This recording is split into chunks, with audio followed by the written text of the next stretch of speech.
Welcome, everybody, to another episode of the From Adversity to Abundance podcast. I am your host, Jamie Bateman, and I'm really pumped today to have with us Udo Erasmus. Udo is this is going to be a special episode. I can tell it's going to be different than all the other episodes we've had. Udo, how are you doing today? Doing great. Almost as good as Fantastic. you are, and I'm fabulous, right? Love it. I love it. So I have no excuse then to be doing fantabulous, fantastic plus, and then some. So tell us, Udo, who are you? What are you up to today? What's really, why do you get up in the morning? As far as what are you passionate about Right. today? Uh, well, I'm working these days. I'm working on turning health, total health, into a teachable field based in nature and human nature. Because health was invented by life in nature. And in 200,000 years, or however long we've been on this planet, we have never formally put together the most important thing there is, which is, what are we? What is this? Hmm. And what is it? And what's its context, right? So we're human beings living on a planet. Well, what Sure. exactly does that mean? And how does that tell us what is the most effective way to have a good life? Hmm. And the other one is to turn human nature into a teachable field, because we know more about our gadgets than we know about Hmm. ourselves. And Yeah. that's like insane. That's why we Sure. have wars. That's why people cheat each other. That's why people kill each other, Hmm. because we don't know that we we have built into us something that is so incredibly magnificent that if we were in touch with it, we would chill. We would Hmm. chill, and we We would would begin chill. to enjoy each other, ourselves, each other, and the planet. Hmm. Okay. And So we got a yeah, ways to go, as if sure. you listen to the news, we got a ways to go. That's for sure. Okay, so this is going to be fascinating. It's going to be philosophical and practical, is my guess here, Got both, to which be. is not easy to do. So this is I'm excited to dive into this. Briefly, before we jump back into your personal backstory, Yeah. what does this look like, practically speaking, professionally for you? How are you implementing this? We're going to get into it more later, but just short snapshot of how are you actually addressing Yeah. those two things you just mentioned? Well, one is it has to be experiential. I can't Okay. write it if I ain't living it. Okay. Okay. So that's the first. So it's experiential. And then I always start by writing. And Okay. I don't necessarily use the writing when I give talks, because I like to give them spontaneously. Hmm. But the writing is good for making myself clear. Sure. Clarity. So I Absolutely. have like 10,000 pages of notes that I've written since 2006, Wow. just about things that come to mind, inspirations, insights, and so writing Okay. is my foundation. Sure. But then in practice, of course, it's always something else. I might be Sure. giving lectures, and I might be doing panels, and I might be traveling, and Sure. I might develop products. So out of the writing also comes a more practical follow through. You know, Okay. That's really yeah. interesting. All right. So before we get into more detail there and how you're addressing, implementing those, um really the trying to address those the problems you're trying to solve, which are huge issues, as you said. Before Yeah. we get there, let's jump back. I know you've experienced a ton of adversity in your Yeah. life. We really will only have time to scratch the surface, but Yeah. let's jump back and into your backstory and what particular time period in your life would you like to start with? Okay, well, I'll just start from the beginning. I was born during the Second World War. I'm 81, so I was born in 1942 in Poland, which was then part of Germany. And at the end of the war, we were refugees fleeing out of Poland, with the communists chasing us in tanks and trucks on dirt roads, on horse-drawn hay wagons, mothers with young children, no military presence, and the Allies, the good guys, were actually using us as target practice, shooting at us from planes. So Wow. it was pretty That's intense. I don't. I that's was. extremely I was intense. two. I was two. I Hmm. just remember never feeling safe. So like Hmm. I always like. I was Sure. very shy as a kid, never felt safe, wasn't sure what I could trust. Got Sure. into the world of books because books are safe. So you can Okay. read about a war, but there are no bullets flying. And Absolutely. I preferred I preferred the Yeah, book to the bullets, right? absolutely. And when I was 6 years old is when my mission began, which is I heard people argue about really trivial things, and it goes so Mm. intense. They get so into it, Hmm. and it would really make me scary. It was scary for me, Mm. It was made me so uneasy, and I said, "Man, there must be a way that people can live in harmony." Sure. And this little cocky voice had said, "And I'm going to find out how." Because I'm 6 years old. I don't know how complicated everything is, right? Well, And so that's absolutely. been my driver all my life. Then when it came to studying, I went into science to figure out how things work, because when you know how things work, you get predictability and that gives you Mm. security. So I went into science to how things work. Then I got into biosciences, how creatures work. Then I got into psychology, how thinking works. Then I Mm. got into medicine, how health works, but we only learned about disease. So I went back into biosciences because you learn more about health in biology than in any other topic because you're studying normal creatures in normal Mm. situations functioning normally. That would be close to a definition of health.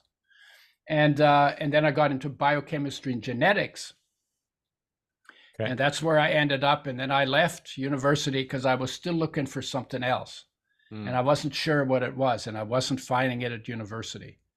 And um, eventually got a master's degree in counseling psychology. Did Mm. some psychedelic Mm. experiences. They kind of blew the door off my childhood, Mm. my warped child personality, Mm. because it just opened it. Oh my God, there are so many options. And then it took me a while to figure out how I wanted to live. Mm. But before that, I didn't even know I had any options. Mm. So that Now was a let's big let's thing. Yeah. I'm just curious because I know there's you've already covered a ton that we could dive into for sure. Yeah. Um, Now with the psychedelic experiences, I'm just curious because now you're hearing more and more, or maybe you're not because you were already exposed into this, but a lot of Yeah. us are hearing more and more of these, this micro dosing and psilocybin being used on these guided tours and different things. I'm hearing different, Yeah. different podcasts. PTSD and depression and Exactly. anxiety and dying. When you're close to dying, Hmm. Yeah. dealing Okay. with Yeah. the fear of Sure. death and stuff like that. Yeah. So it's getting, I'm not saying it's mainstream. I think it's still not mainstream, but you're hearing more and more about it. So obviously sounds like you were kind of cutting edge. When was this when you were doing that? 1964. Wow. And so approximately how old were you at that point? 1964. I was 22. I'll make you do the math instead of me doing Yeah. it. No, it's okay. It's good. I was good at math, so I'm Yeah. And happy by the to. way, you do not look 81, that's for sure. So you must have Yeah. discovered something that's Yeah. healthy. So Quite a um few things. Yeah. yeah, so okay, 22 years old. Yeah. I'm just a little more curious about this, the psychedelic experiences. I mean, is it literally you take some mushrooms and just see what happens, or was it a little bit more structured than that? For me, the first one I was with two friends. One of them in my hallucinations on Mm-hmm. Mm. LSD. One turned into an angel. The other one turned into a devil. Mm. Wow. And I was rolling on the floor laughing, and the Mm. tears were running down my face. And I was laughing to Mozart music, Mm. ha ha ha ha, and then the music would change and the laughter would change. And the Wow. reason why I was laughing is it struck me as so incredibly funny Mm. that everything that I was so studiously and seriously looking for in the Mm. world Mm-hmm. was actually within me. Mm. Okay. That was a big insight. That's like, and that changed.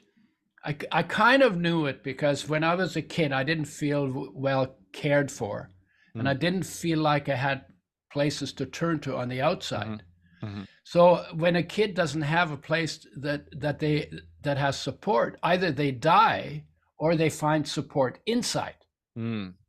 And I found the support inside. So I Mm. was always a little bit inward, but introspective. not Yeah. like this psychedelic journey blew open for me. I So see. there was So even it goes because yeah. inside goes so much deeper than we even have any idea of. Yeah. So even in the first 22 years of your life, you were introspective and leaned on yourself, were a reader, as you said. But Yeah, then the psychedelic experience is kind of, and I had a good sense of humor, but I was quite serious actually too. I see. Yeah. Okay. So you got a lot more introspective and I guess how did that change the way you approach life at that point? Was it, Well, and then it was like, well, there's 1,000 ways to live. How do I okay. want to live? And then it took me Okay. about 15 years to figure it out. Hmm. How do I want to live? Right. Sure. So, and then I got into, after that, I was looking for a model, like what kind of a human being do I want to be? Hmm. And I came to the conclusion that of everything I knew, the most enviable model would have been the model of the master. Okay. Sure. So I got the red letter edition. You know what that is? No, I'll be Okay, honest. so it's a Bible Yeah. where everything Jesus says is printed in red ink Ah, yes, and I've seen everything that. else is in black ink. Yes, Because I've seen that. because I thought, you know what? If I'm going to model myself after this guy, who Yeah. they're still talking about 2,000 years later. Nobody talks Sure. about my grandfather. He hasn't been dead for 50 years, right? So there must have been something there, right? Yeah. So Yeah. and my question was, what did he experience that made him live like he did, say what he did, do what he did? Hmm. I want to have that experience. Now, I don't know. It's like nobody ever said you couldn't. And it just seemed like, how do you model after somebody? Well, how do Sure. you crawl into somebody else's experience? Now, of course, there wasn't a roadmap for that. So I thought red letter edition, focus on what the master talked about, think about what that means, and think about what he must have been feeling for that to be an expression Sure. of Okay. himself. So And then I got in with the Christian group. okay. That I thought they're all trying to figure it out like I am, and we would all get together and we'd all share our stories because I was putting things to the test and I was learning stuff. It was really an interesting exploration. Mm-hmm. And I thought we would all tell our stories, and at the end of the evening, we would all leave enriched. Sure. Right? I mean, that makes because sense. stories enrich us. Absolutely. So I walked in, sat down at a table. This guy swooped down beside me. And I didn't introduce myself. I just looked him in the eye and I said, it must be possible to see God and live. Because when I was a kid, we were told if you see God, you die. And then it's like, well, wait a minute, he loves me unconditionally. He takes care of me while I'm sleeping. Then if I look at him, he kills me. And it's like, there's something wrong with that picture. That doesn't make sense. Sure. Yeah. And so I was trying to figure that. So, well, the guy who sat beside me, they called it the Jesus People's Army. That should have already been a warning to me because I had army was not a good word in my vocabulary. Sure, absolutely. But so and I said this, and he jumped out of his chair, and his arms were flailing wildly in the and he screamed at the top of his, "You're from the devil! You're from the Antichrist! Get out!" So now, wow. so now I'm out. I slink out. I'm on the sidewalk in the dark in a summer night. I say, well, let's see. I haven't seen God, so maybe I shouldn't be asking this kind of a question. I don't. Anyway, I got really confused and really desperate, and desperation brings sincerity sometimes. I was like, I really want to know. I really want to know. Give us a little. So what? I'm sorry to jump in. What's a little more context? Where were you? How old were you? Where was this? It was 1970, so I was 28. Okay. Summer of 1970, and so I decided to do what I used to do to clear my head whenever I got confused. I'd go out in nature because the pace is slow, and it's there's just something calming about nature. Absolutely. So I hitchhiked to West Coast, and on a beach, completely deserted except for me and the logs on the beach, and decided, okay, this is where I'm spending the weekend. And I went to sleep, and in the middle of the night, I woke bolt upright from dead asleep. And there was this being made of light. Hmm. No label, no words, just a being made of light, but that being embodied a message. And I could put words to the message. And the message was, I am come not to judge, but to love. And Sure. Okay. I am come not to judge, but to love. That's a pretty clear statement. Sure. And my confusion and desperation evaporated instantly. I have never had a question since that day. What was the message of the Master to humanity? I am come not to judge, but to love. And then later on, I realized I was thinking about, well, who was that? What was that? And it kind of was, well, it might have been Christ, because I was kind of pursuing that. But then it was, well, but maybe it's spirit, or maybe it's life. And it turns out those three are all the same. Same thing. Okay. So life's message to the body is also, I am come not to judge, but to love. We are loved unconditionally from inside by life, which is a fraction of solar energy. That's we can derive that if you want to go there. And that life is Christ. And you can have references to that when you read the New Testament. So now, just to be clear, this was not another psychedelic experience. No. You just went to sleep, and then this was not psychedelic. This was a non-drug induced experience. Okay.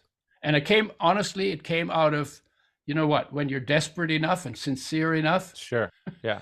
help from greater than you might come. Right? I would say it always comes. Yeah. But not if you're arrogant. Not if you're not seeking it and humble enough to receive it. You have to really want to know. And it's a good question whenever you have a question to say, I don't know, I want to know, please show me. So right? Whatever it is, could be in business, could be in relationship, could be in anything, right? So that's beyond that approach. Yeah, go ahead. I'm sorry. So 28 years old, just I guess, practically speaking, it sounds like you didn't have much of a home. You were moving around. Did you have employment at this time? What was your kind of more day-to-day life? What did that look like? I was homeless at one point. I literally, for about 6 months, I slept wherever I ended up at sleep time. I lived on a beach for a while. But what I did in those days, I did a lot of blue collar jobs. And the reason for it was I wanted to know what it's like to be in the shoes of the people who were doing those jobs. I felt like as a citizen, that would be a very good foundation. So I did logging and mining and geology and carpentry and house painting and drywall. And I babysat a fish museum at one point. So I did lots of different kinds of jobs just because, and then there's always the learning curve at the beginning, like a big learning curve, because you're starting from scratch. Yeah. And then by the time 3 to 6 months were up, I kind of felt comfortable, familiar with it. And then I would quit and go and do another job. Yeah, I mean, you seem to take, I don't know if, listening and empathy and, to the next level, just already thus far in this conversation, most people, especially today, we're all in such a hurry that we might listen for a few minutes and, not really try to feel or understand where someone's coming from. And, you said, how did Jesus live and feel and think?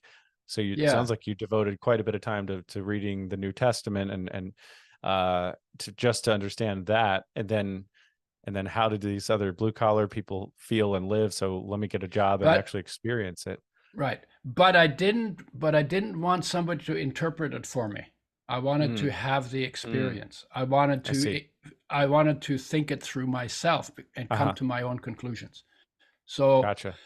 And partly, why that? If I look back now, I say, that war I went through, as crazy as it was and as frightening as it was, sure, an incredible gift, because literally we got everything taken away. Our culture, our home. My parents came from Latvia, so lost the farm, lost the country, lost the culture, lost the house, lost the possessions. Basically lost everything except our clothes, Mm-hmm. our Mm-hmm. clothes and our skin, Mm. right? And what that did is I had to start from scratch, Mm-hmm. because everything was broken down, everything didn't work, couldn't know where to trust. So I literally had to build a life from scratch. Mm. And part of what makes us not do that is we have it too good. Mm-hmm. And Yeah. we're in the process of destroying what we have and Mm. ending up in the same kind of thing that happened during the Second World War. Mm. Because if we need to create that to become wise, then we will create that disaster ourselves for our own learning. Interesting. If we need to create the disaster, we will for our own learning, you're saying. For our own learning. Yeah. And Because, and in Europe, they had a First World War. When that ended mm-hmm. in 1918, Mm-hmm. they had Yeah. 21 years before the Second World War started. If they had practiced peace in those Mm-hmm. 21 years, there would not have been a Second World War. Mm. Right? Yeah. But what they did is they stopped, and then they shook themselves off, then they rebuilt stuff, but they didn't pay attention to how Mm-hmm. we need to live in order Mm-hmm. to be able to live together, helping each other instead of messing each Mm. other up. So Right? you said that the war you were born into for you and your family, and correct me if I'm misinterpreting, but that actually was an incredible gift. Okay. I Um, don't know about the rest of the family. got it. This is For only for my for you, experience of for it. you. Yeah. And yeah, and there are lots of people who went through the war who just, I did too. Like until I was 26, 27, I bitched about the war all the time. Well, what do you expect? I was born in a war. Well, what do you expect? I was born in a Mm. war. And then one day I sat down and I was just sitting on a porch in the Mm-hmm. warm, in this warm, on a Mm-hmm. warm day. Mm-hmm. And it occurred to me that through all my dramas and all my traumas, something took perfect care of me. Mm. And I had never given that a moment's acknowledgement. Mm. And I said, wow, life took perfect care of me through all of that. I've never acknowledged it. I've never said thank you. I've never felt gratitude for it. And I've never thought that this might be a good friend to get to know. And that day I said, you know what? I think I actually want to get to know life a Mm. little better than that. Because Wow. it's Yeah. running the show. Sure. And it's been so good to me. Yeah. So, and Right? if you hadn't experienced that hardship, that adversity, the war that you were born into, you never would have been asking those I questions. You I never might would have have been just taken everything for granted, just like we do. just like we are today. We certainly take for granted that we're Oh yeah, rich and we have, and we want to travel and absolutely. we want to do this and we want to do that. And then Yeah. if there's a lockdown, then we all freak out, right? But Right. for me, when the lockdowns happened, I said, okay, well, if you can't go outside, go inside. Go There you go. inside. And I Yeah. literally, it didn't affect me at all. Hmm. Because it's like I don't have to be doing something outside. Hmm. The most beautiful experience that a human being can have is the experience of themselves in stillness. Hmm. Okay. And when you fall in love with that, you're free, Yeah, because what right? else? You Now you're can't. free. Sure, because it can't be taken from you, right? Yeah. Um.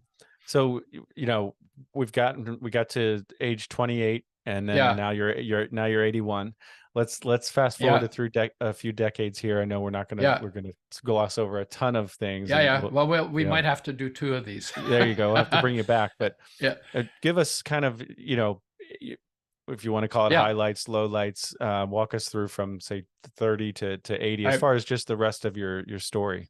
Yeah. Okay. So then it became a memory. This experience that I had became a memory, and so then it was like, gee, I'd like to live in that presence Mm, on a moment-to-moment basis. And that question took me to someone who showed me a stillness practice mm, that I've been now okay. doing for over 50 years.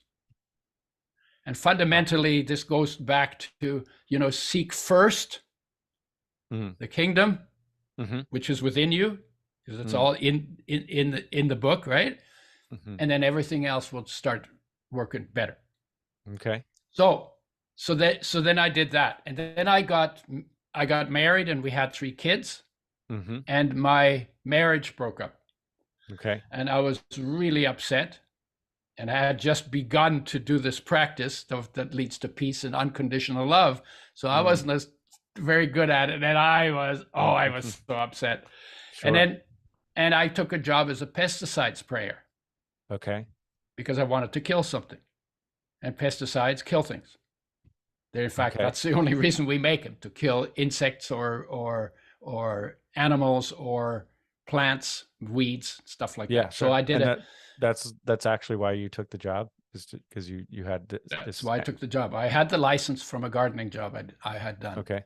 And I was really careless. For 3 years, I walked barefoot over the lawns I sprayed. The skin peeled off the bottom of my feet. So I Mm, started wearing boots, but it was a summer job. I did it in a bathing suit, and the mm, wind would drift the spray on my back. And somebody asked me, "Aren't you worried you're going to get poisoned?" I said, "Nah, I'm immune." And then after 3 years, I got poisoned. mm, So then I went to a doctor and said, "What do you got for pesticides?"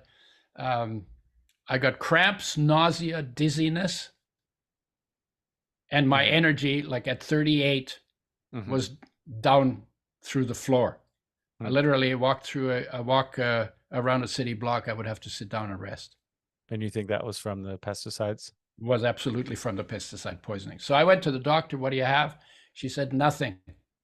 And at that point, the penny Mm, dropped for me. Oh, my health is really, it really, really is my responsibility. mm, And so I went into the research because I had the background in biochemistry and genetics, and mm, read everything I could on nutrition and health,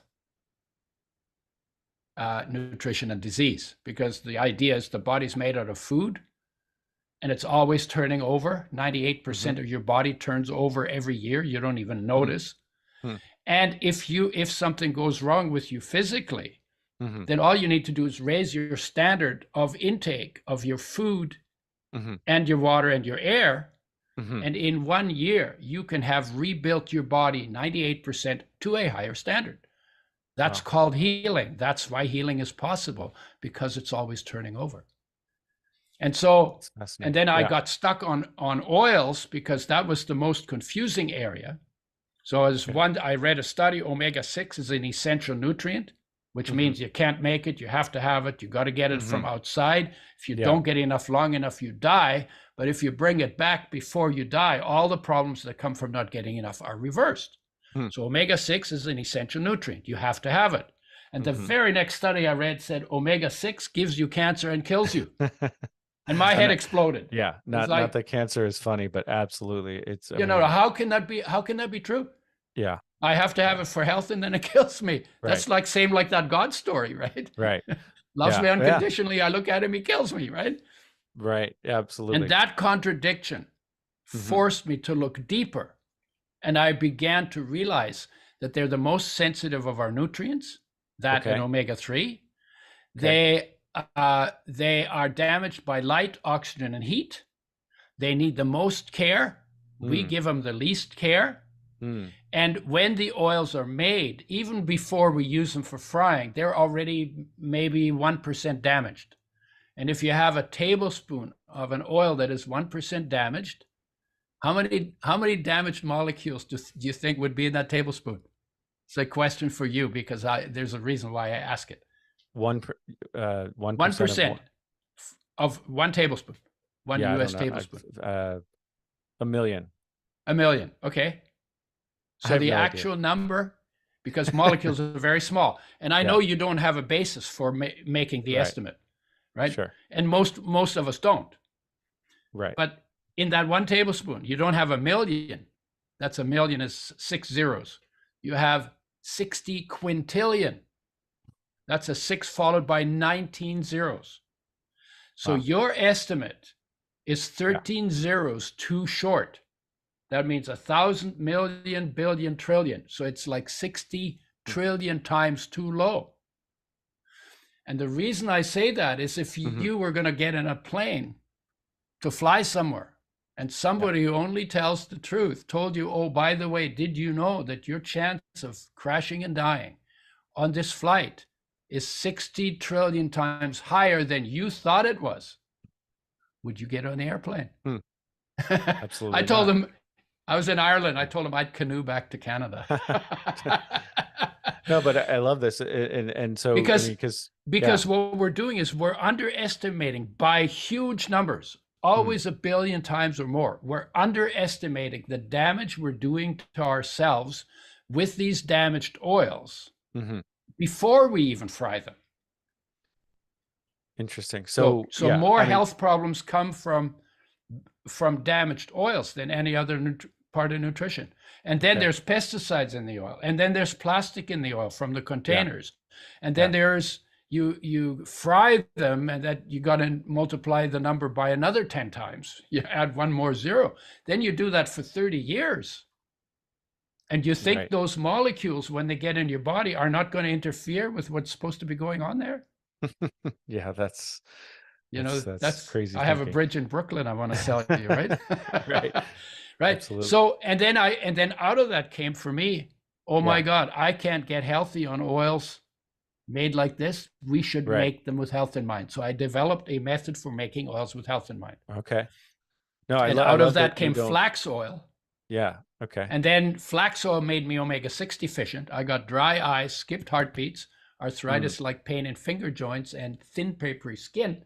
Those are omega-6 deficiency symptoms. And I then developed a blend that is properly balanced between omega-3 and 6, because that's really important too. mm, So that's kind of like, yeah.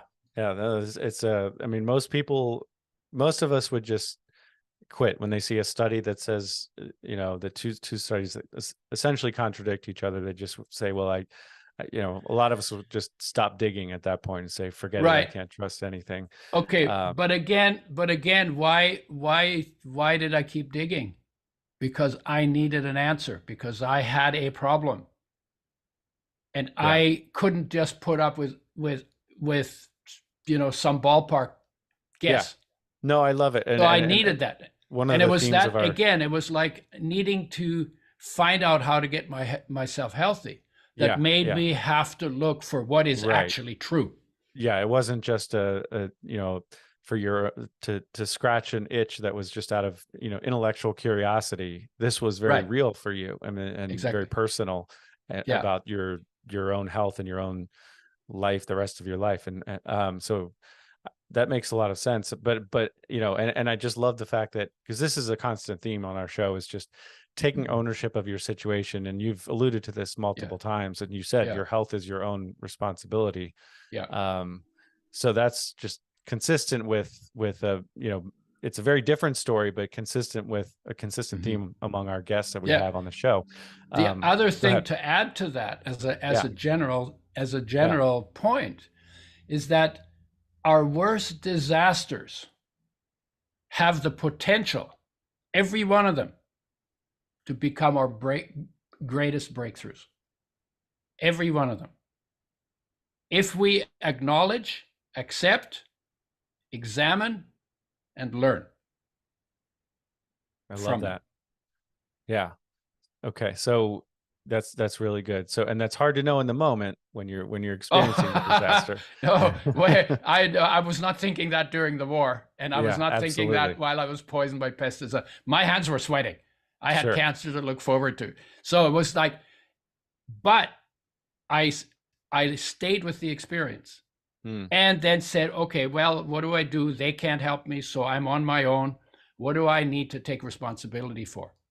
And fundamentally, that's the process, Yeah. you know? So, and so on this show, we tend to cover several different types of adversity. In life, we all experience adversity Yeah. in different categories, and it tends, generally speaking, to fall into financial relationship, and health. We've already Yeah. talked about all three in your case. I mean, you experienced poverty and homelessness, Yeah. technically, and you One summer wow. I ate out of garbage cans Wow. because I And then wanted to prove because I wanted to prove that you could be on a fresh plant-based diet out of Canadian garbage cans. wow. So and then you obviously experienced major health challenges as well, and then you Yeah. experienced relationship challenges Yeah. with your divorce, and um Yeah. so walk us through the kind of the remaining, if not, the most recent, I should say, say 10 to 20 years of your life, and then we'll get Yeah. into what you're up to now Yeah. in more detail. Okay. So then from oils, Yeah. so I developed a method for making oils with health in mind, and I got an Yeah. award for doing it because I started an industry. And I have no business background. I have good biochemistry and science background, no business background. But Yeah. when I realized 99% of the population doesn't get enough omega-3s, Yeah. but they're essential, it was like, and they're super super sensitive, way more sensitive than the cooking oils, 5 times more sensitive than omega-6. Mm, And I thought, okay, if we could make them with health in mind and bring mhm, them back to the population undamaged, oh my God, we could help almost everybody. mm, And when you yeah. can help, when you can Yeah. help people, I think all your Yeah. listeners, viewers, Yeah. that when you help somebody, Yeah. it feels good in your heart. Absolutely. It feels good. And I got so enthusiastic. Oh my God, we could help so many people. And we Yeah. got so inspired. We started from scratch, in a van without air conditioning. I was sleeping on the floor, and we did 101 days, 85 cities, 35 states, 17,000 miles by road. Hottest months of the year, no air conditioning. And we were Wow. just on fire to tell the story, and everybody got excited because of our excitement. Yeah. And flaxseed oil, which was a brand new thing, Yeah. became the second highest selling oil in the natural foods industry where we were active in 2 years. Wow. All and enthusiasm. So I wrote a note on Facebook yesterday. Hmm. Somebody said, if somebody tells you they want to do something, what would you tell them? And I said, I would tell them not to do it unless their passion makes it impossible for them to hear me. Hmm. Hmm. Right?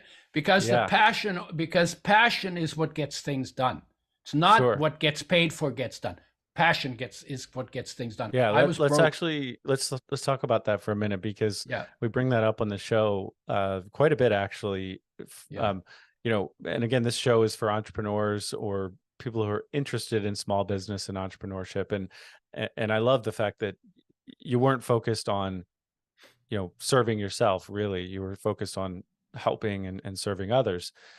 Yeah. But what's your view on following your passion versus you know following the opportunity and listening to sort of the market and where where other people are saying they have a problem? In other words, a lot of people say, oh, follow your heart, follow your passion, and you'll make lots of money and you'll be successful. But you have a pretty good counter argument to that, which says you can ruin your passion, ruin your hobby if you try to squeeze every dollar out of it. And you're not really, if you're following your passion, you're really only focused on yourself and what pleases you, as opposed to, in your case, you were passionate about helping others. But what's Yeah. your view on if you're going to start a business, Yeah. and you're going to try to solve a problem and make some money from it, right? What's your view on following your passion versus listening to what the problems are out there? Well, I think looking at the market is safer. Okay. We started doing something. There wasn't a market for flax oil. Nobody was Mm-hmm. asking for flax oil. Yeah. So if you're going to create a market, you need more passion than you Yeah. need Sure. if you're just going to follow a market, right? Sure. That But the makes a lot two of are sense. always related, because somewhere along the line, your wild-eyed, Yeah. Yeah. bushy-tailed enthusiasm Yeah. has to bring something practical Sure. Exactly. into That's being right. too. So you're Yeah. always got both of them. Yeah. But if we'd asked the bean counters whether we should make flax oil, they would have all said, don't do it. Absolutely not. Right. And I moved in with my mother, Hmm. and I Okay. was 41 by that time.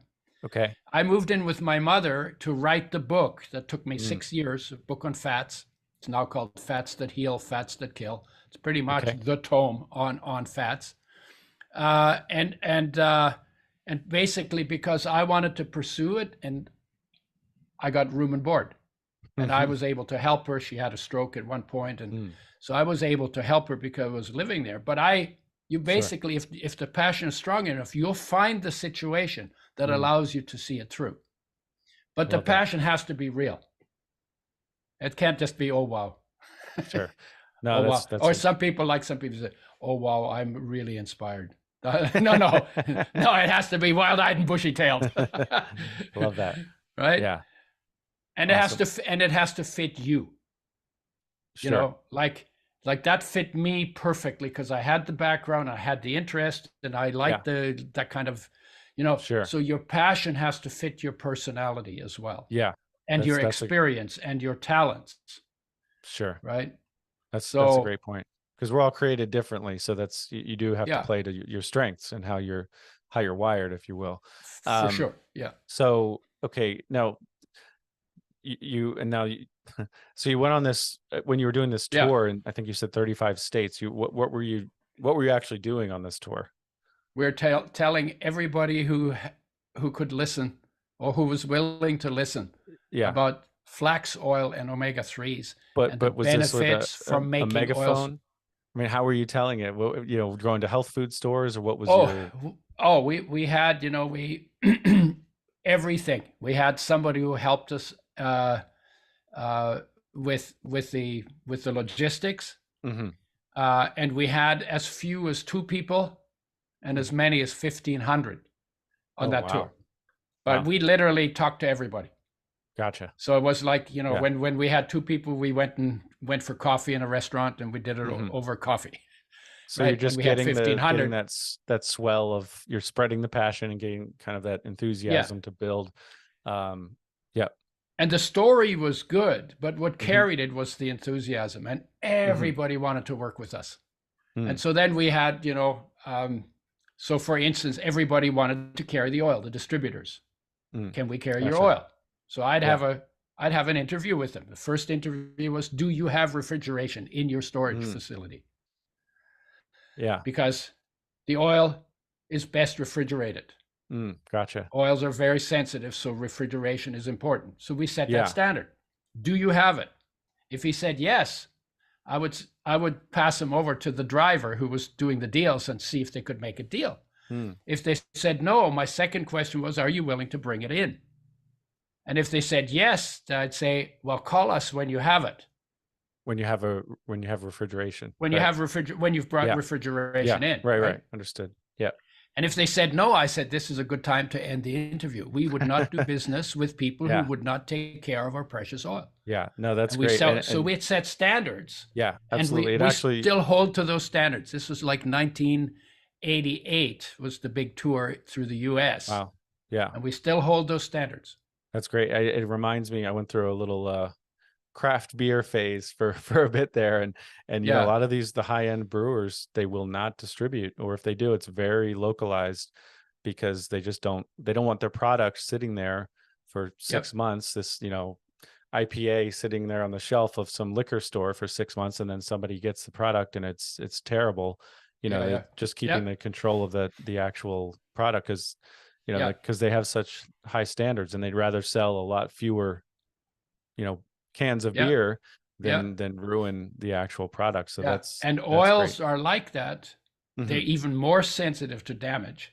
Sure. And the taste gets worse when they get damaged. Yeah, I can imagine. So they need that more than any other food. They need that care any more than any other food. And because we make them with care, people get results. So a lot of our marketing was word of mouth. Because people noticed, right? Because it's the most neglected area, and omega-3s are the most often too low nutrient probably in the world. Hmm. And when you get them right and they're made right and you get the balance right and you do everything right, people Yeah. get results. So practically speaking, for someone out there, whether they're an entrepreneur or not, can you take I've seen a lot more companies who do, and I have worked with one who do testing, blood tests, and other kinds of tests to get to really measure your own nutrient breakdown, I guess, and DNA, micro, whatever else, all kinds of different technical terms and ways to measure your the elements in your body. So is there a way for someone to practically do that, or there as far is, as but it's omega-3 and confusing. omega-6? Yeah, you can get a plasma fatty acids, or red blood cell fatty acids, or fat deposit fatty acids, and you're going to get different answers. One is what you're doing today, red blood cells the last 120 days, and fat deposits what you've done through over the past 2 years. So that people would send me these tests and say, what does it mean? Right. Because the doctors couldn't figure it out. It's like they didn't know what it meant. So what we didn't do that at the beginning, of course, we didn't do that. What people noticed, and that's how we measure optimum intake, is that their skin felt less dry. Dry skin means you need more of the right kind of oils. When you get enough oil in your body, you're optimized. Skin gets them last and loses them first. So we would say take as much oil as it takes to get your skin soft and velvety, which is ballpark tablespoon per 50 pounds of body weight per day. But they got to be oils made with health in mind. And then these oils also help you detox oil-soluble toxins out of your body, because it'll carry them out to the skin. I see. And then you can wash them off. So we didn't do that. We basically said, take the oil for a month, mix it in food, spread your intake out over the course of the day, and see what you notice. Because it could be skin. You might find you have more energy. Some people notice it within hours. Some people take weeks. We did a study with athletes where we gave them a tablespoon per 50 pounds of body weight per day of the oil blend called Udo's oil. And in 30 days, if they did their sport to exhaustion, their performance went up by 40 to 60%. We did strength and endurance sports. Wow. Huge energy. So that's energy is one. Then people notice after 6 months, their brain works better. They become better at computing. I was pretty smart anyway, but I actually got smarter taking the oil. I also was never good in sports and poorly coordinated. And I think that was because of omega-3 deficiency that I had pretty much all my life until we started making flax oil. And then my coordination improved. So my physics and my energy and physical fitness improved. Yeah. My mood was always good, but it got better. That's fantastic. So there's lots of things that do it, and every cell in the body needs omega-3s, and 99% of the people don't get enough. So there have to be lots of things that get better when you fix that problem. How about joint pain? How about better flexibility and mobility, less pain and tenderness in athletes, because your knee joints are the most vulnerable part, right? Especially knees and sometimes shoulders and elbows. Sign me up for that. Why? Because you just torque it wrong a little bit and you wreck your joint. Yeah, absolutely. So you've definitely. Yeah, go ahead. Yeah. So then when that was done, I said, well, what's next? So the next most neglected thing is digestion. So in a way, I'm actually working the markets. In a way. Yeah. Right. So what's next? Well, digestion. So then we got into digestive enzymes and probiotics to replace the ones that are damaged when we cook our foods, because in nature, fresh, whole, raw, organic is how creatures eat. So we cook, we destroy the enzymes, we kill the probiotics, they need to be replaced. Mm. And then fiber, because fiber is really important for feeding the microbiome, and also really good for bowel regularity and detox. Mm-hmm. And then bitters, which are good for digestion and liver function. Mm. So I Okay. started working with that. And then I started looking at, say, okay, well, what else affects health? And when I asked the question that way, it was like, well, actually everything affects health. And that's what got me into what does total health look like Mm-hmm. based in nature and human nature. Okay. And So, so, because, for instance, if you're contentment reverses aging. There's research on it now. There wasn't when I started, but mm, there's research on it now. When you feel loved and cared for, the way yeah. life loves and cares for your body unconditionally Mm-hmm. and empowers you, Yeah. when you feel that, all of a sudden, it's everything changes. Because Yeah. when I didn't feel loved, Yeah. it's like, okay, what can I do that gets me taken care of? Mm-hmm. But now I feel taken care of. Mm-hmm. Now I feel cared for. It's Yeah. like, And then okay, it's not actually, about me anymore. I'm mm-hmm. cared for. And if I don't feel cared for, I know where to go to feel cared for, because that's always inside of me. Hmm. Okay. So I feel cared for. And Yeah. now it's not about me anymore. And now it's like, okay, where can I help? What needs Yeah. to be done? How can I make the biggest splash for good in the time that I have on this planet? Yeah. I mean, Completely change my orientation. So contentment, seeking mm-hmm. contentment, seeking to find the unconditional love that runs the body, Yeah. is why that's so important. Is because you can't really serve if you're always feeling like you haven't got enough. That's why some people can have hundreds of billions of dollars and be just as stupid as the people who have nothing, right? Because they got the money, but they don't have the contentment. And why do they hang on to all that money? Is because they feel that if they gave it away, they would feel even more discontent. Mm-hmm. Mm-hmm. But when they feel content, they say, yeah, why do I need $100 billion? Yeah. Right? The most No, expensive meal is 1,000. sure. Right. Why am I not sharing this? Why am I not putting this to projects that make life less painful or more joyful for other Right. people, For others. Yeah. and that respect the environment, and that respect nature, and that Yeah. where we if you have $100 billion, Yeah. you should be spending your life singing and dancing in gratitude for the incredible gift of life. Absolutely. No, and we certainly talk a lot on the show about, financial adversity and financial success or financial abundance, right? And I think it's a very important topic. Money is critical, and it plays a very important role. It's all throughout the Bible. Well, it's good. It's a good tool. It's a good tool, It's a convenient tool. Agreed. Right. But Right. it's the love of money Yes. that is destructive. Right. Right. Not the Agreed. money.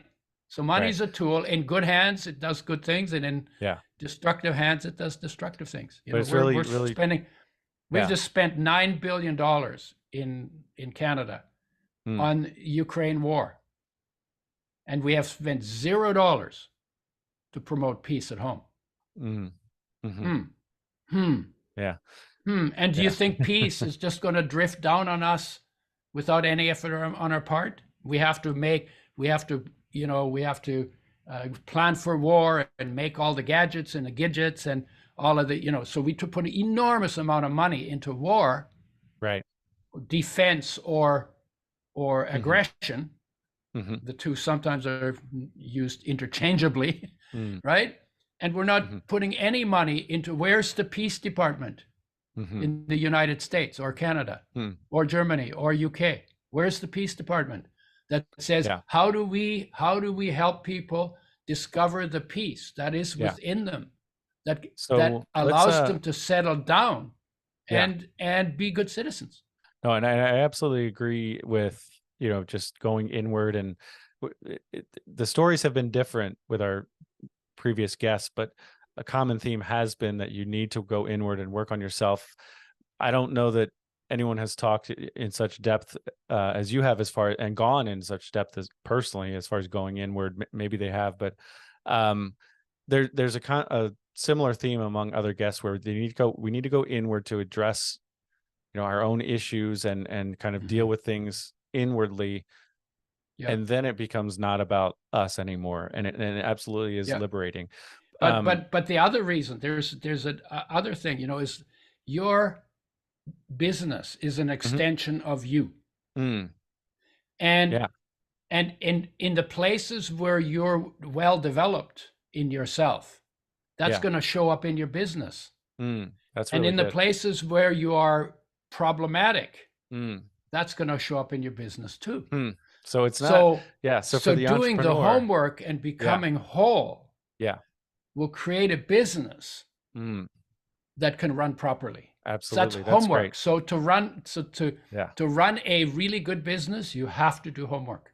no, that's Homework very is the good. work you That's do at home And we within we yourself. often throw out terms like invest in yourself, or Yeah, but what does that mean, right? And yeah, and I think what you're saying really is invest time and uh, uh, go inward and invest in yourself in that way, and get yeah, still, yeah, right?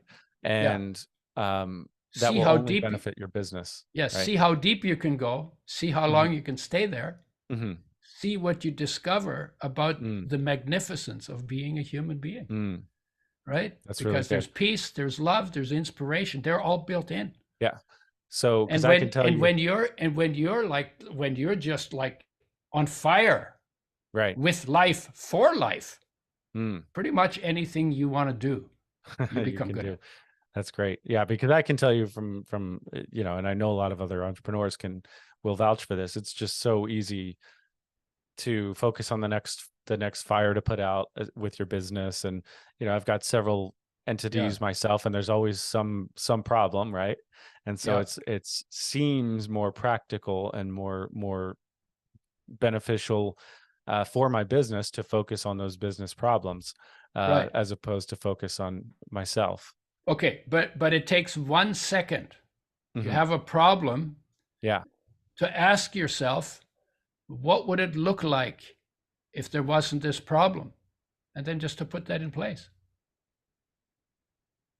But then you Okay. have to, then you have to have taken that second Hmm. to look at what is, Sure. so what we sometimes do is we just do band-aids all the Yeah. time because we're Right. going so fast. And if you want to solve all the problems, you come up with 1,000 problems every Hmm. day, Hmm. right? And then it's Yeah. band-aid, band-aid, band-aid, band-aid. Oh, ignore, Sure. ignore, ignore, ignore. Well, that's not. So you have to actually suck back and say, Hmm. what would it look like if it was perfect?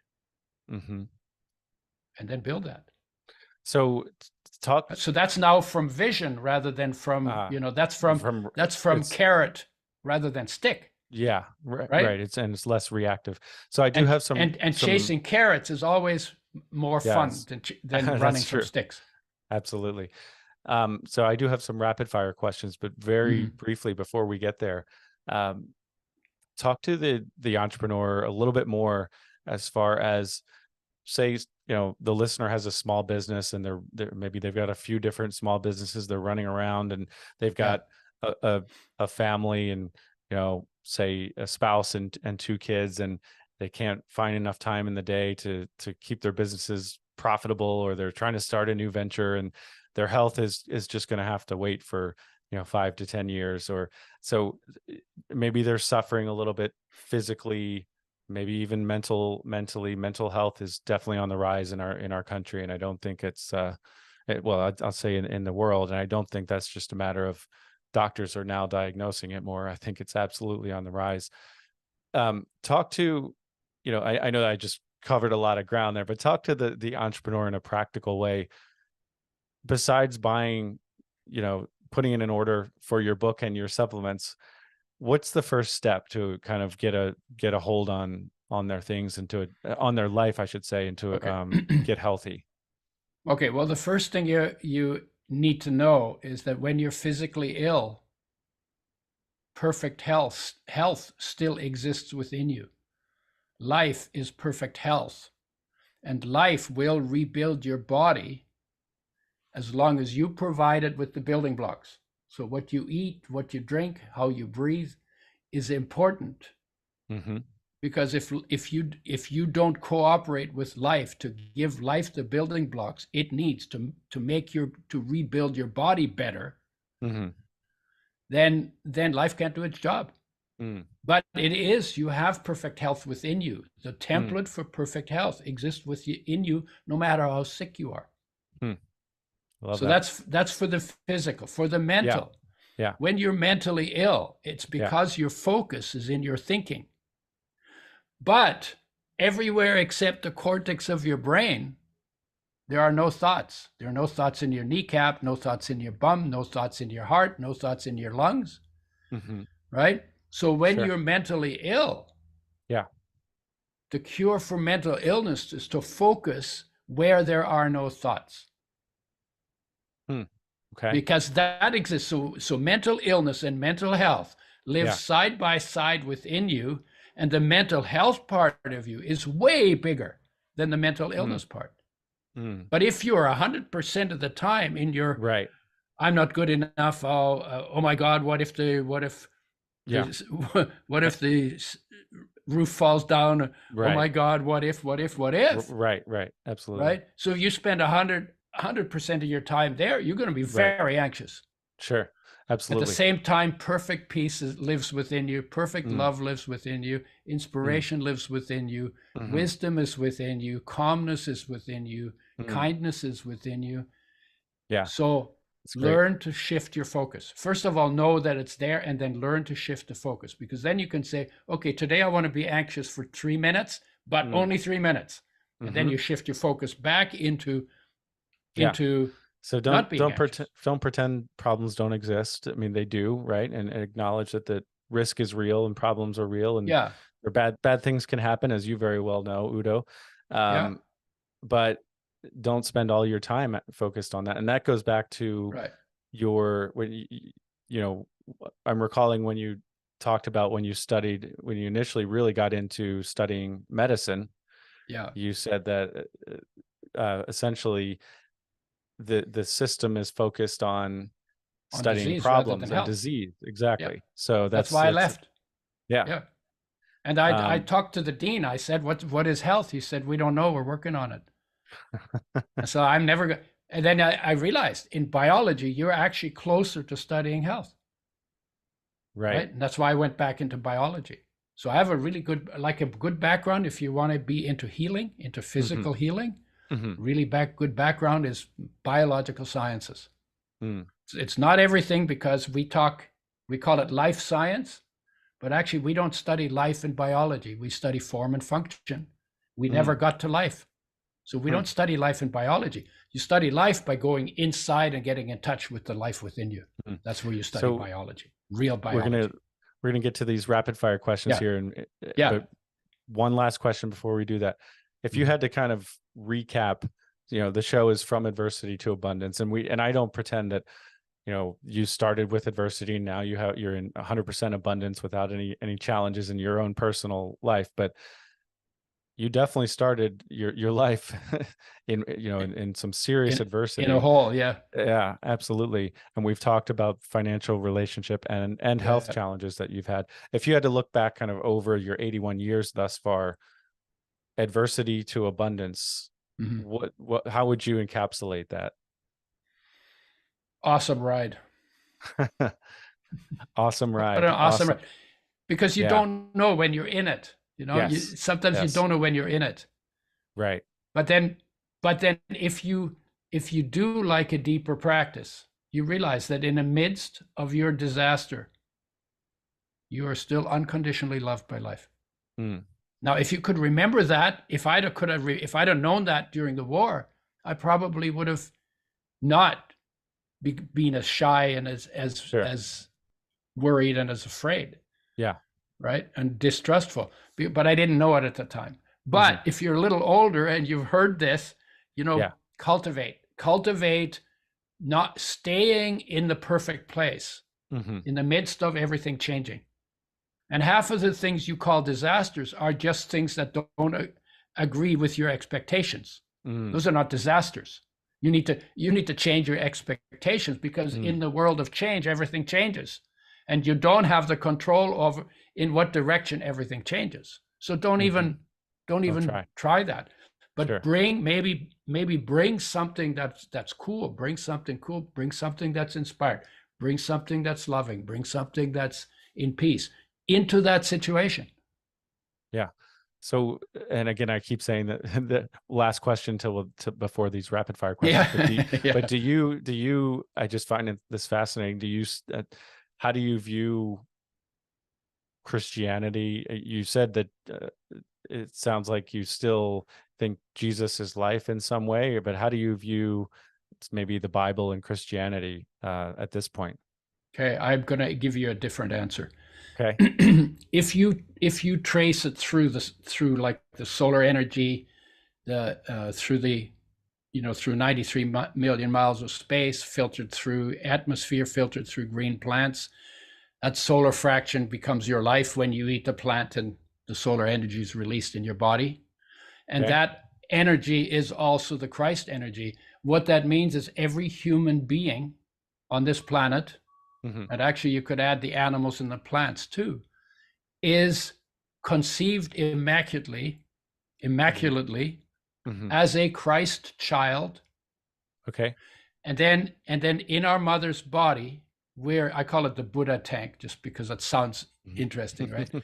In the Buddha tank, nothing to do, nowhere to go, everything taken care of, pretty safe.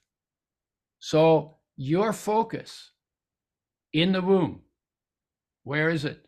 It's not outside. You don't even know there's an outside. So Mhm, your focus is at rest inside, in its source, in life and in mhm, awareness. And mhm, you're literally in 9 months of deep meditation on life. mm, Then you mm, come out, and mhm, now you have to deal with the world, survival, got to learn mhm, stuff, got to monitor change for survival. And your focus goes from being present inside, absent outside, to becoming more and more present outside and absent inside. mhm, That's where heartache comes from, your mm, disconnection from yourself. mm. Okay. Heartache is your call to come home, although there's 100 different triggers for it. Mm, But it's always uneasy here. What I say to people, because we don't like heartache, because it's not comfortable, and we like fun, say, mhm, no, when you have heartache, don't look for it, because you'll have heartache in your life. It's part of the mhm. deal. Yeah. When you have heartache, sit with it. Mm. Quietly sit with the feeling and feel it and So, acknowledge it and yeah. accept it and embrace it.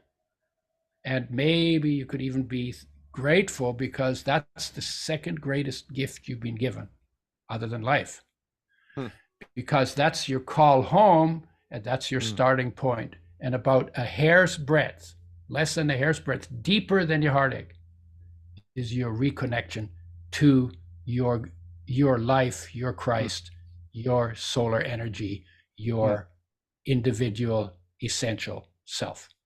mm. Wow. That was I'm gonna have to listen to that again. That was fascinating. There's a lot there. But there's a lot there. That's just, like I said, I knew we were gonna get philosophical yet Yeah. still practical, and we definitely did. But I do, you ready for a few rapid fire Sure. questions? Yeah. Just say, let me say one more thing. Absolutely. Imagine 8 billion people living reconnected to the core of their being, where they're Christ-like or master, that's also the master, or their CEO, or their Hmm. benevolent dictator, Mm, where that lives inside of every human being. Imagine the world if people actually did that homework and mm, found their way back to that as an experience, not just as a head trip, but as mm, an experience, as a lived experience. mm. Oh my God. Fantastic. That's the hope for the world. All right. So Udo Yeah. Erasmus, what do people misunderstand about you? I don't know, because I don't pay attention. I love that. I love that answer. Um, yeah. If you could go back and give your 18-year-old self some advice, what would that be? Chill. Chill. Everything's going according to plan. Awesome. And one day you'll know the plan. There you go. Yeah. If you were given $10 million tomorrow, what would you do with it? I would give most of it away to towards people reconnecting Okay. to themselves. What does that look like? I mean, who are those people? Is that an organization or Uh, uh, you know what? If I had $10 million, I would have to create a budget because. there you go. But yeah, it's people who do things that I know enough about it that I'm in a pretty good position to Hmm. assess Hmm. what is destructive and what is constructive. Gotcha. Okay. And so I would that would be my first thing. But I Hmm. would also feed some hungry people, and Mm. I would there's so many ways Yeah, to spend money constructively. sure. That and it's really easy for me. I Mm. would probably maybe give some puts to politics that is neither extreme on the right or extreme on the left. Hmm. I would Yeah. be always looking for something that goes in the direction of my life mission. There Hmm. must be a way that people can live in harmony, and I'm Mm. going to find out how. Right? Love So that. that's where I would spend it Gotcha. in If you, in that direction. if you could have coffee, I don't know if you drink coffee, but if you could have coffee with any historical figure, who Yeah. who would you choose? That would probably be Jesus for me. Gotcha. But it could be Buddha too, Krishna and Ram and Lao Tzu. I would like actually to have a meeting with all of Mm. the people who mastered living. Mm. So Okay. I would want to listen to each one of them tell me their essential story. And you think that that's mostly the people who you just listed as far as spiritual and religious leaders? Yeah, I'll tell you why. Because the spiritual leaders only had one law: love. If you follow that law, you don't need any other laws. Mm. Because no one ever kills somebody in a moment when they're feeling loved. Mm. Okay? So they had one law, and they were entrepreneurial in that they brought things out of themselves. Mm. But Right. they could have made arms, but they didn't. They brought love out of themselves, Mm-hmm. and they only did what works for everybody. Mm. Right? Sure. So Yeah. you get if you get the sometimes the entrepreneurs, they Mhm. just want to do something that makes money, Right. but it could be arms. That's not good for Right. everybody, Sure. right? And then the other side wants to do all the social projects, but they squelch the internal initiative. Mm. And the masters were the best entrepreneurs and the best socialists both at the same time. Mm. And that's would be a balanced human being. Okay. Man, this is good stuff. This is deep. What is a book or two that you could recommend for my listener? You can talk about your book and maybe one other one. Well, Fats That Heal, Fats That Kill is my book. The Mhm. last chapter is sort of the big picture. Okay. One that was very instrumental in my development was The Prophet by Khalil Gibran. I've heard of that, yes. I was in science and I read it, and honestly, I felt a buzz for a week. It was just so different. And now it's not, but that's a good one. Mm-hmm. But there's, but the other way to answer that question is read lots and read widely and read about things that you're not interested in and read about things that you don't know anything about. And trying to get it because it gives you a sense of where thinking is and what people are thinking about. And that's helpful for you because it teaches you. Yeah. Well, you've definitely dived into many different topics in over your 81 years so far, as far as studying many still reading disciplines. Yeah, I think you're gonna keep going for several more decades. I think reading and studying. So far it's looking good. If what is one question that I have not asked that you wish I had? No, I think you did an awesome job. Yeah. Awesome. And it's Great. good. It's good because you break in and you say, oh yeah, but I want to say one more. It's really good. You're a really Awesome. good host. You're a Thank really you. good host, Appreciate and that. you're open, which is, and you let me develop it, and you don't try to push me in one direction or another. So, Just I enough, think, little nudges, but no, yeah, perfect. not too much. Um, Udo, where can our listeners find you online? Online, I have a website called udoschoice.com, UDOS choice.com. That's where the products are. I have another one called theudo.com, and we're just building that. It's actually still quite a mess, but the human nature and total health stuff is going to be on that website. I'm on Facebook. I'm on Instagram. I have a YouTube channel, Udo Erasmus. Mm-hmm. And let's see what else. I'm on LinkedIn, and I'm pretty active. I post stuff all the time. If you just go on Google and punch in UDO, Mm-hmm. I will come up on the Yeah. first page, because Yeah. there It are not wasn't very hard to, many Udos on this planet. pretty easy to find you actually. And there's Yeah. also udoerasmus.com. I'm not sure if you mentioned that one, but Yeah, um, theudo.com is just easier than Erasmus. got it. So Got the it. Udo gets you to udoerasmus.com. Yeah. Perfect. Yeah. Fantastic. Udo, this has been really, really good. I'm definitely going to listen to this one again, for sure. So, like I said, philosophical, Yeah. spiritual, talked about physical health adversity, relationship, financial. We Yeah. went deep and wide on this one. Yeah. Yeah. Um, so this has After been very 81 good. years, you get to do that if you've been paying attention. If you've been paying Right? attention, absolutely Yeah. makes totally. Well, thanks so much for spending your time with us today. We All really right. Well, appreciate thank you. Thank you for having me. This is better than me talking to myself in the bathroom mirror. I love that. And to the Yeah. listener out there, thank you for listening and spending your most valuable resource with us, and that is your time. Thanks, everyone. Take care.